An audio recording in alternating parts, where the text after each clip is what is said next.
Doctor Rajdeepsinh Jadeja, Rajkot શહેર કોંગ્રેસ પ્રમુખ. રાજકોટ મહાનગરપાલિકાના સ્ટેન્ડિંગ કમિટીના ચેરમેને 1 ઓક્ટોબરથી નવા રસ્તાઓ બનાવવા માટેની જાહેરાત કરી છે. તો રાજકોટના નગરજનો વતી એઝ એ શહેર કોંગ્રેસ પ્રમુખ તરીકે હું પૂછવા માંગુ છું કે રાજકોટના 160 જે રોડ છે એની ગેરંટી 5 વર્ષની જે તે સમયે આપેલી હતી. તો જે આ રસ્તાઓ તૂટી ગયા છે એને ફરીથી આપણે રિપેર કરવા જઈ રહ્યા છીએ, સારી બાબત છે, પણ એની અંદર ભ્રષ્ટાચાર ન થાય અને સત્તાધીશો પાછા એની અંદર સામેલ ન થાય.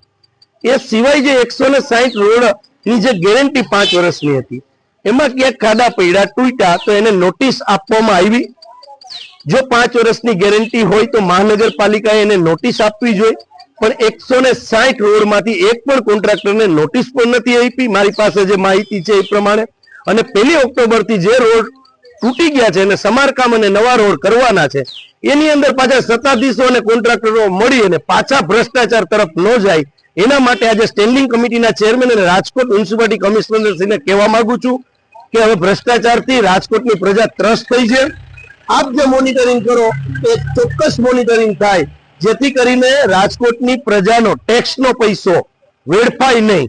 માત્ર સત્તાધીશો અને સ્ટેન્ડિંગ કમિટીના ચેરમેન સહિતના લોકો દ્વારા જે આ નવું કામ આદરવામાં આવ્યું છે એની અંદર ભ્રષ્ટાચારની બદબુ ન આવે અને 160 રોડ જે પહેલા કરેલા છે એને ફરીથી તપાસ કરો, આવી શહેર કોંગ્રેસ પ્રમુખ તરીકે હું એક નિવેદન કરું.